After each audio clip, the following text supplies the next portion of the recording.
네, 반갑습니다. 2월 26일 수요일 아침 시황입니다. 자, 다우지수는 조금 상승세를 보였네요. 근데 나스닥은 1.35%, 오늘도 추가적인 하락이 나타났습니다. 나스닥이 추가적인 하락이 나타나면 좋지 않죠. 일단은 박스권 하단, 지지선까지 온 상태에서 계속 내린다. 이렇게 되면은 기술주들에게 굉장한 문제가 있다. 이렇게 볼 수가 있거든요. 자, 근데 오늘은 이제 테슬라가 급락세를 보이면서 나타난 모양새였고, 또 엔비디아의 실적 발표를 앞둔 상태에서 조금 부진한 모습 보였기 때문에 이 상태에서 나스닥이 조금 밀리는 거, 이 정도는 뭐 충분히 감안할 수 있는 내용이 아닐까 생각하긴 하겠습니다. S&P 500은 마이너스 0.47 정도 하락이 됐고요. 전체적으로 장 초반에는 나쁘지 않았습니다. 그러다가 주가 떨어지고 나서 다시 후반부에 올라가는 모습이었기 때문에 나스닥이 조금 부진한 것을 제외하면은 대체적으로는 좀 양호하지 않았나라고 생각이 좀 되긴 합니다. 하지만 지표라든지 이런 부분들 별로 좋지 않았다라는 것을 참고하고 넘어가셔야 될 것 같아요. 시장이 이렇게 된다면 오늘까지도 우리나라 증시는 관망을 하게 될 가능성이 높겠죠. 그래서 어제 치고 올라갔던 종목이 추가적으로 더 올라간다든지 뭐 저런 거 있잖아요. 그 조선주라든지 이런 쪽 그런 종목군들의 움직임이 더 활발해질 수도 있고요. 아니면 어제 금융투자 쪽에서 많이 개입을 했기 때문에 오늘 올라가는 시점에서 때리고 바로 내려갈 수도 있고요. 자, 지금으로서는 방향성이 불확실합니다. 그러니까 오늘 같은 경우는 일단 좀 지켜보면서 출발하다가 흐름을 좀 보시면은 오후 타이밍에서 아마 수급이 좀 변하지 않을까 생각합니다. 그렇게 되면 아마도 미국의 어떤 이벤트나 또는 이제 돌아가는 정황들 이런 것들에 따라서 변화가 생길 것이다라고 볼 수가 있을 것 같아요. 자, 뉴스를 한번 보도록 하겠습니다. 뉴스 상황을 보시면 지금 조선주가 트럼프가 살렸다 해가지고 다시 올라가는 그런 모습이 좀 있다는 얘기죠. 네, 트럼프가 살렸다. 고평가 논란의 조선주 다시 백고동이다. 중국산 선박 보유 주문시 제재 대상 올린다는 미국, 당연히 반사이익을 얻을 것이다 라고 되어 있는 부분이겠죠. 그래서 지금 조선주가 다시 반등에 나서는 모습. 그런데 외국인들 입장에서는 막 접근하는 모습보다는 조금 경계하는 모습이 좀 있었고, 금융투자가 이런 것들에 의한 그런 반등세를 계속 끌고 나가는 모습이긴 했었습니다. 미국 부남시장에 대한 기대가 주가에 과도하게 반영되었다라는 부분이 좀 있었거든요. 근데 지금 삼성중공업이 8% 상승했었고요. 한국조선해양, 하나오션, 현대중공업, 현대미포 이런 식으로 되어 있죠. 자, 중소형 그 조선주들 같은 경우는 살짝 그 철강 관세 부분도 있잖아요. 그러니까 그런 것들에 대한 악재가 있기 때문에 살짝 반등 포인트가 좀 약했다고 볼 수 있겠는데, 대형주 쪽에서는 일단 그 정통 조선주라고 봐야 되겠죠. 그리고 방산이 끼어있는 조선주 이렇게 볼 수 있는데, 방산이 끼어있는 조선주들은 조금 약세고요. 그 다음에 삼성중공업 같은 경우는 강하게 올라가는 모습들 이런 게 좀 있었다라고 보시면 될 것 같아요. 이거는 지금 내용 자체가 좀 달라서 그러죠. 중국 선박에 대한 미국 제재 방안이 알려지면서 반사이익이 기대감으로 크게 작용했기 때문이다라고 볼 수 있습니다. 그러니까 군함 제조다 그러면은 하나오션, 현대중공업 치고 올라가고 다른 조선주들은 약간 살짝 올라가는 형태인데, 지금은 좀 반대적인 흐름이 나타나게 되는 거죠.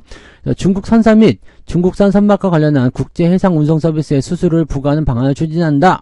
이렇게 되면서 그 HMM 같은 그런 해운주들까지도 같이 올라가는 형태가 나타났었고요.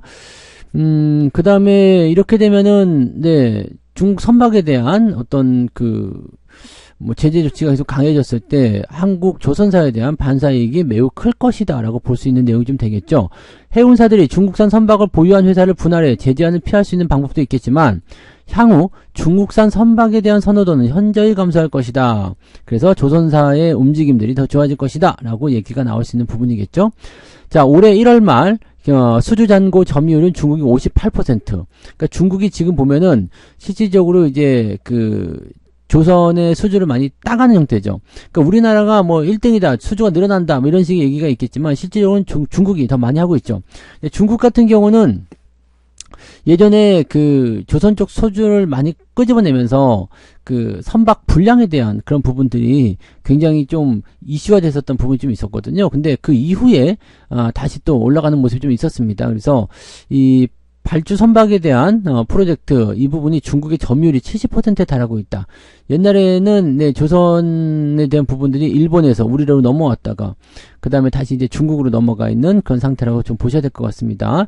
자, 우리 조선사들이 향후 2, 3년치 일감을 모두 확보해 놓은 상태이기 때문에 수주에 목을 맬 필요는 없다고 하지만 네, 수주잖아요, 수주. 그래서 이거를 2, 3년치 그럼 지금 안 해놓으면은 그 다음 해에는 안 되잖아요. 그러니까 열심히 해야죠. 네, 이런 부분이 좀 있어야 된다는 걸 참고하실 필요가 있습니다. 자, 그래서 지금 보면은, 네, 이런 그 동성 화인택 같은 기자재 같은 경우도 같이 상승할 수 있는 구간은, 같이 생기게 된다는 부분이 되겠죠. 자, 조선주가 계속 올라갈 수 있을지에 대한 여부는 일단 금융투자가 어떤 식으로 나오는지에 대해서 한번 살펴볼 필요가 있습니다. 외국인들의 차익 매도가 계속 진행되고 있는 과정이기 때문에 이 부분이 조정을 더 이끌어낼 것인지 아니면 단기적인 어떤 금융투자의 매수를 통해서 이런 좋은 뉴스와 함께 단기 상승을 노리고 또다시 팔기 위함인지 아니면 이대로 그냥 가는 것인지 이런 부분도 좀 지켜봐야 되겠죠. 아직까지는 네, 조선에 대한 포인트가 아주 나쁘진 않습니다. 나쁘진 않고 한 방에 죽는다라는 어떤 느낌보다는 고점 라인대가 일정하게 유지가 되면서 들쭉날쭉하는 형태. 그러니까 이렇게 많이 올라간 상태에서 들쭉날쭉할 때는 이평선의 이격을 좁히기 위한 움직임이거나 아니면은 횡보 이후에 조정을 받는 그런 형태가 많거든요. 그래서 이런 것들은 이제 시간을 두고 좀 살펴봐야 될 것 같아요. 조선주들은 이미 반영을 좀 많이 한 부분이 있다. 이 정도까지는 좀 생각을 해봐야 될 것 같습니다. 요거 한번 볼게요. 자, 유럽 수출 급감한 테슬라 8% 폭락했다. 테슬라는 이제 점점 멀어진다라는 얘기를 계속 해드렸죠. 네. 테슬라 쪽이 아직도 목매달고 있으실 필요는 없습니다. 네, 이거는 뭐 중요한, 어떤 이슈적인 포인트가 될 수 있겠지만, 우리나라 서학개미들이 가장 많이 보유하고 있는 종목이 또 이 테슬라잖아요. 테슬라, 그 다음에 엔비디아, 이렇게 되어 있습니다.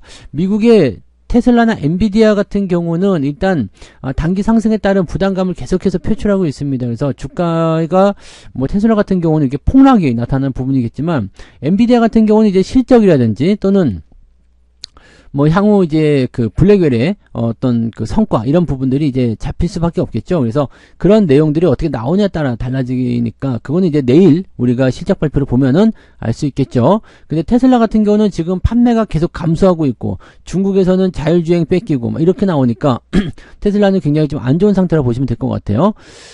유럽 판매량이 전년 대비 45%나 감소했습니다. 이거 굉장히 큰 네, 하락이라고 보셔야 되겠죠. 그래서 테슬라가 8.39% 폭락하면서 이 나스닥이 많이 내려간 이유 중에 하나가 여기에 있다고 보시면 되겠죠. 시총이 1조 달러가 붕괴되는 현상이 일어났다. 유럽 전기차 판매는 37.3%가 증가할 정도로 전기차 수요가 강세를 보이고 있음에도 테슬라의 판매량이 급감했다라고 되어 있는 거죠. 자, 지금 유럽 정치에 간섭하는 등 유럽에서 머스크에 대한 반감이 크게 일어나자 전기차 보이콧 현상이 발생하기 때문이다. 그러면 이거 같은 경우는 다른 요인이 아닌 거죠. 뭐 중국이 침범을 했다 이렇게 볼 수 있는 부분은 아니기 때문에 이렇게 된다고 한다면은 네. 우리나라가 조금 기회를 좀 볼 수 있지 않을까요? 미국에 수출하는 것뿐만 아니라 유럽에 수출하는 것도 좋을 수 있잖아요. 그러니까 다른 그 전기차 관련한 기업들에게는 네, 추가 상승의 기대치가 좀 나올 수도 있을 것 같아 보이네요. 그죠? 자, 그래서 전기차 쪽에서 이제 테슬라의 그러니까 이 세계가 그렇잖아요. 남의 불행은 나의 행복 뭐 이렇게 나타나는 부분들이 있으니까 그런 형태의 네, 움직임들 한번 기대를 해보자. 네, 이런 식으로 보는 거고 테슬라 쪽에서의 부담감은 계속 커질 것 같다. 판단이 좀 드네요. 요 정도 체크를 좀 해보셔야 될 것 같습니다. 자, 그 다음에 뉴욕 증시 소비자 지표 부진의 약세 마감했다. 나스닥이 많이 떨어졌다라고 되어 있죠. 다우지수는 일단 올라갔었던 부분이라서 소비자 이 신뢰지수나 뭐 이런 부분들이 당장 크게 영향을 준 것 같지는 않습니다. 다우지수 전망치를 크게 하회했지만 타우지수는 올랐잖아요. 그죠? 네. 그래서 기술주의 움직임들이 조금 애매했다 정도만 보시면 될 것 같아요. 월마트의 신중한 수익 전망과 그 다음에 예상치 못했었던 경기 선행 지수, 그 다음에 엔비디아 실적 이런 것들이 이제 나오게 되면 어떤 식으로 나올런지 좀 봐야 되겠죠. 엔비디아 대장주로 꼽히는 엔비디아가 아니죠. AI 대장주로 꼽히는 엔비디아 이 부분이 지금 2.8% 하락이 됐단 말이에요. 그래서 기술주의 하락이 일단은 계속 압박감을 주고 있는 거고, 또 이런 종목들도 계속 떨어지지 않습니다. 떨어질 때 뭐 공포감을 너무 가지시면 안 되고요. 네, 떨어지고 나면 또 기술적 반등도 모두 나타나게 되겠죠. 다만 이제 장기적 추세가 조금 부담스러울 수밖에 없을 것이다 라고 생각할 수 있는 내용이 되는 거죠. 지금은 이제 오늘은 테슬라의 급락이 가장 중요한 이슈 요인이 될 것 같습니다. 그래서 그 부분들 한번 살펴보시고, 테슬라의 급락이 우리한테 가져올 수 있는 어떤 요소들, 이런 것들이 어떤 것들이 있을지 한번 살펴볼 필요가 있겠습니다. 자, 그런 부분들이고, 또 한번 볼까요? 지금 거의 대부분 테슬라 뉴스죠. 네, 대부분이 테슬라 뉴스고, 자, 화장품 관련주 한번 볼게요. 오랜만에. 코스맥스는 쑥 올라갔다. 그 다음에 클리오, 코스메카는 뚝 떨어졌다. 뭐 이런 식인데, 화장품주를 바라보는 증권가의 시선이 엇갈리고 있다. 코스맥스의 목표 주가는 상향 조정. 다만 클리오와 코스메카 코리아는 눈높이를 낮췄다. 자, 왜 그럴까요? 호실적에 대한 기대감이 커진 것으로 영향을 보고 있다. 코스맥스는 4분기 매출액으로 5,580억을 기록하며 역대 최대 매출액을 달성했다. 특히 국내와 동남아에서 각각 40% 이상의 매출 성장률을 달성했다. 코스맥스가 지금 주목을 받는 형태가 좀 된 거죠. 자, 그리고 인디 브랜드의 수출 호조가 지속되면서 네, 국내 법인의 견조한 외형 성장, 중국의 회복 속도에 따라서 추가적인 실적 향상. 이거는 중요한 게 뭐냐면 중국에 목매달고 있지 않다는 얘기입니다. 중국이 좋아지게 되면 수출이 뭐 추가적으로 더 잘 될 것 같아 라고 될 수 있는 부분이 될 수도 있고요. 그죠? 네, 만약에 이게 아니라면은 네, 다른 쪽으로 상황이 될 텐데, 중국의 의존도가 높아. 그러면은 중국 회복에 연연해야 되는 그런 상황인데, 요거는 중국 회복 속도가 되면 좋고 안 돼도 말고 이렇게 되는 거죠. 그래서 그렇게 되는 부분들. 자, 근데 클리오와 코스메카 코리아 이런 것들은 네, 현재 전망치가 조금 나빠졌죠. 실적이 조금 나빠졌다. 그 다음에 국내 북미 지역의 경쟁 심화 이런 것들이 좀 애매했다는 얘기인데, 얘네들은 중국 끼고 있지도 않은데도 불구하고 실적이 나빠졌다는 것은 소비자들이 조금 외면했다라고 볼 수밖에 없겠죠. 또 대형주들 있죠. LG생활건강이라든지 아모레 이런 것들, 중국의 의존도가 높은 기업들은 일시적인 어떤 상승이나 일시적인 하락이 나타날 수 있겠습니다만, 결과적으로는 중국의 흐름들을 따라가는 정도입니다. 그러니까 그런 내용들 체크를 좀 하셔야 될 필요성이 있을 겁니다. 자, 분명히 화장품들도 오르는 기업들이 분명히 있습니다. 어떤 기업들일까요? 실적이거나 뭐 성장성. 근데 대부분이 보면은 중소형주 화장품들이 많이 있어요. 그리고 걔네들은 중국과 연관도가 굉장히 적다. 이렇게 네, 생각하시면 될 것 같아 보입니다. 이 부분들 참고하시고요. 네. 자, 그 다음에 이거 뭐 경제 악화 우려 위험 회피 저감에서 혼조 마감 뭐 이런. 근데 일단 기술주만 괜찮았으면 괜찮았을 것 같기도 한데 말이에요. 네. 요것도 한번 볼까요? 흔들리는 엔비디아, 삼성전자, HBM의 기회가 왔다. 이거 제가 계속해서 말씀드리는 내용 중에 하나일 텐데, 자, 엔비디아가 이 뉴스 내용이구나. 한번 볼게요. 자, 엔비디아 실적이 관건인데 엔비디아가 간밤에 3% 이상 하락했었다. 이거 25일 오후에 나온 거니까 네, 이거는 지금 오늘자 뉴스는 아니네요. 자, 이제 실적이 어떻게 되느냐에 따라서 중요한 부분인데, 재밌는 건 이거예요. 지금 빅테크 기업들이 치고 들어오는 상황 이렇게 벌어지게 되면 이 엔비디아 같은 경우는 조금 시장 점유율이 악화되거나 애매한 부분이 나타날 수도 있죠. 그 다음에 중국의 소비 진작 정책에 따라 가지고 반도체 업황이 조기 개선될 것이다. 그러니까 이 딥시크가 이제 여러 가지 부분에서 이제 성능적인 부분들을 가지고 진행하는 모습들인데, 전체적으로 봤을 때는 이런 소규모의 어떤 발전 이런 것들이 필요할 수도 있기 때문에, 이런 상황이 되었을 때는 실질적으로 엔비디아가 추구하는 고성능 컴퓨팅 이런 부분들의 수요는 어차피 꾸준히 증가하겠지만 그 성장 속도가 좀 감소될 것이고, 이렇게 소규모로 치고 올라가는 그런 부분들이 올라올 것이다. 근데 현재 시점에서는 네, 뭐 다른 부분에서 HBM을 끄집어내기는 어렵고, 대신에 HBM의 수요는 더 늘어날 것이다. 이것이 삼성전자에게 기대가 될 것이다. 이렇게 얘기가 될 수 있는 부분이겠죠. 요거는 조금 더 지켜봐야 될 것 같긴 합니다. 네. 그리고 지금 보면은 이제 블랙웰 같은 경우가 뭐 어떤 상황으로 진행이 될 것인지는 봐야 되지만, 이제 HBM4로 넘어간다든지 또는 이제 HBM의 어떤 성능 개선 등등의 그런 것들이 필요했을 때 시간이 조금 더 지연될 수 있다라는 부분들, 그래서 그런 내용들이 있다 보시면 되겠죠. 일단, 네, 현재 시점에서 HBM 수혜를 받고 있는 하이닉스는 지속 감소 추세다. 뭐가요? 네, 이 재고 자산이라고 되어 있네요. 네, 그래서 요런 부분들. 자, 글쎄요. 일단은 1분기 실적이 삼성전자는 이제 슬슬 좋아질 것이다 라고 전망들이 되고 있어서 반도체 쪽의 움직임들이 이제 요 시기가 가장 어두웠던 시기로 넘어갈 수도 있겠죠. 그래서 추가적으로 더 상승할 수 있는 가능성을 좀 살펴볼 필요가 있겠습니다.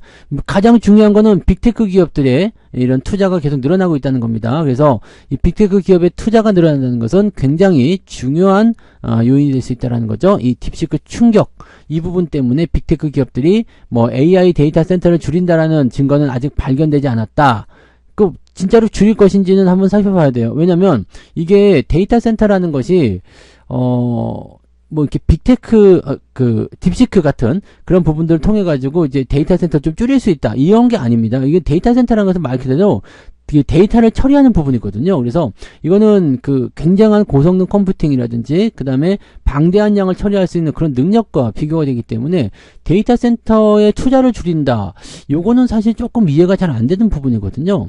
근데 이거는 있을 수 있어요. 구매를 미룬다. 이거는 왜 그러냐면 지금 이렇게 대규모 언어 모델을 꼭 굳이 개발할 필요가 있을까? 이거는 어느 정도 하면서 지금은 세분화된 모델로 해서 들어가야 되는 것이 맞는 것이 아닌가? 그렇다면 이 성격을 좀 달리할 필요성이 있는 거죠. 그러니까 이 AI 데이터 센터를 줄인다라는 부분보다도 이 실제적인 구매를 조금 낮추면서 전략을 새롭게 만든다는 이야기죠. 그러면 예전처럼 그렇게 아주 고성능인 이런 HBM이나 또는 이런 AI 칩이 필요 없을 수도 있다. 그런 내용이 되는 거죠. 그래서 그런 쪽으로 개발을 더 진행시켜 나가게 된다면 상황이 조금 달라질 수 있는 얘기죠. 이거는 조금 더 지켜봐야 될 필요성이 있습니다. 네. 자, 아무튼 엔비디아 실적이 이제 4분기부터 이번 발표된 실적부터 블랙엘 시리즈가 반영이 되기 때문에 어느 정도까지 될 것인지 이 부분들 한번 볼 필요는 있을 겁니다. 네. 그래서 반도체는 오늘까지 이제 눈치를 보다가 내일 엔비디아 실적에 따라서 크게 변화가 좀 생길 가능성이 높겠죠? 네. 그런 부분들이 있고요. 관세 폭탄 때문에 이제 뭐 유가가 좀 떨어졌다 이런 부분들이 있고, 자, 국내 증시가 재상승할 가능성이 높아졌다 이런 얘기가 있네요. 한국은행은 25일날 기준금리 인하, 어제 기준금리 인하했죠. 그리고 추경에 대한 부분들이 이제 3월이나 4월에 진행이 될 수 있다라면 5월 달에 금통위에서 금리를 한 번 더 내릴 수 있다. 이렇게 얘기가 나오고 있습니다. 금리를 이제 앞으로 계속 내리겠다는 얘기가 돼요. 자, 금리를 계속해서 내리게 된다라고 한다면 은행주라든지 이런 쪽은 일단 뒤로 밀릴 수밖에 없습니다. 은행주, 보험주 조심하셔야 돼요. 얘네들은 금리에 의한 그런 투자를 하고 있기 때문에 영향을 받기 때문에 이 부분들은 여러분들이 꼭 생각하셔야 돼요. 금리가 인하되면 상당히 뒤로 밀리는 효과를 가져갈 수밖에 없다. 그래서 은행하고 이 보험주들은 특히 보험주들 같은 경우가 금리에 굉장히 민감하거든요. 그래서 배당을 안 준다, 뭐 배당을 줄인다, 이런 얘기가 나올 정도로 심각한 상황이니까 그런 부분들은 꼭 체크하시고요. 은행주들 같은 경우는 금리가 낮아도 뭐 예대 마진은 계속 유지가 되기 때문에 돈 벌어먹을 놈들은 다 돈 벌어먹겠죠. 근데 이 대출금리 자체가 많이 떨어지게 되면 지금 생각해 보세요. 예금금리가 2%야. 근데 대출금리가 5%야. 그럼 3% 차이잖아요. 근데 예금금리가 만약에 빵이고 대출금리가 2%다. 그러면 마진이 2%밖에 안 나오잖아요. 그러니까 이런 식으로 되게 된다라면 마진율이 줄어드는 상황은 벌어질 수 있죠. 그래서 기준금리가 지금 2.75까지 떨어졌기 때문에 기준금리가 2.75면 예금금리는 더 많이 낮아질 것 같죠? 네. 그래서 이제는 3%대 예금 찾기 어려운 상황이니까 예전에는 막 5%짜리도 나오고 그랬었는데 이제는 많이 낮아졌습니다. 그래서 그런 쪽 생각하셔야 되는 거고요. 일단 뭐 그 관세에 대한 부분들 같은 경우는 뭐 점차 해소가 되면서 다시 상승적으로 힘을 실을 것이라고 되어 있지만 요거는 지금 외교를 어떻게 진행하냐에 따라 달려 있습니다. 이번 주부터 지금 계속 그쪽에 대해서 그 이야기들을 계속 하고 있는 걸로 알고 있어요. 그래서 아마 3월 중반 안쪽으로 관세에 대한 부분들은 마무리되지 않겠느냐라는 식으로 생각이 되고 있는 부분이 좀 있습니다. 그 내용들 참고하시면 될 것 같고 조금 더 살펴보자고요. 조금 더 살펴보고, 이 관세에 대한 부분들은 이제 작년 하반기부터 반영했다. 시장이요. 그래서 2018년도와 같은 급락 사태는 발생하지 않겠다라는 얘기를 하고 있는 부분이고요. 중요한 거 생각할 게 있습니다. 자, 시장이 올라갈 것이다라고 전망이 된다면 여러분들 꼭 생각하셔야 되는 것은 어떤 종목이 올라갈 것이냐요. 네, 모든 종목이 다 올라가고 시총 상위가 떨어지면서 시장이 올라가는 경우는 없습니다.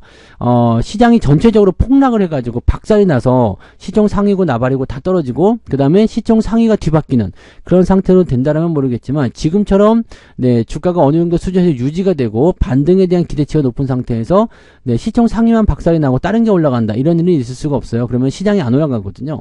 그러니까 지금 시장 상태에서는 일단 뭐 삼성전자에 대한 부분들을 안 좋게 본다거나 그럴 수도 있겠지만 현재 시점에서는 네, 여러 가지 부분에서 방어를 하려고 얘기가 많이 나올 거라고 보시면 될 겁니다. 그래서 그런 내용들. 그래서 이제 뭐 칩스법이라든지 이런 등등의 여러 가지 얘기들이 이제 국회를 계속해서 통과하게 될 겁니다. 그래서 그런 부분들을 통해서 지속적으로 우리가 더 살펴보시면 좋지 않을까 보여집니다. 현재 상태에서 봤을 때는 일단 우리 시장은 오늘까지는 네, 관망 또는 좀 지켜보자라는 움직임이 좀 많이 나올 것 같아 보여집니다. 그래서 오늘 오전까지도 좀 서두를 필요 없을 것 같아 보여요. 근데 미국 증시가 지금까지 이 정도까지 내려왔다라면 한 번 정도는 이제 치고 올라갈 만한 타이밍이 나올 것 같거든요. 그러면 그 타이밍에서 우리가 생각해 볼 수 있는 부분은 뭐가 되겠습니까? 당연히 반등에 대한 포인트 이런 것들을 우리가 생각해 볼 수 있겠잖아요. 그러니까 그 미국 증시가 반등하는 포인트가 이제 엔비디아의 실적을 통해서 기술적 반등으로 연결될 것인지 또 테슬라가 지금 많이 내렸기 때문에 내일 정도 기술적 반등이 나오게 된다면 이제 증시가 서서히 이제 주 후반부에 상승하는 형태로 갈 수도 있겠잖아요. 그래서 그런 부분들을 한번 체크해 볼 필요가 있겠죠. 자, 그다음에 그 금리 인하에 대한 어떤 기대치가 높아져서 뭐 이 조선주나 이런 것들이 반등하는 모습이 좀 있었습니다만 금융 투자가 개입을 했었다라는 부분들은 우리가 조심을 좀 해야 되는 부분이겠죠. 그래서 단기 고점에서 들락날락하는 것은 계속 일어날 수 있는 부분이고 자, 그런 부분에서 우리가 너무 한쪽 방향을 일방적으로 생각하는 것은 좋지 않다. 그래서 지금은 일단 횡보, 그 다음에 실질적으로 이런 박스 형태의 움직임들이 돌파가 되는지 아니면은 이탈이 되는지 그 부분을 놓고서 전략을 짜는 것이 좋겠다라고 보시면 될 것 같습니다. 네, 자, 그 정도로 오늘 뉴스 체크해 보고요. 오늘 아침 시장은 여기서 마치도록 하겠습니다. 오늘도 파이팅 하시고요. 좋은 결과들 많이 만드시기 바랍니다. 저는 장중시장 때 다시 올게요. 고맙습니다.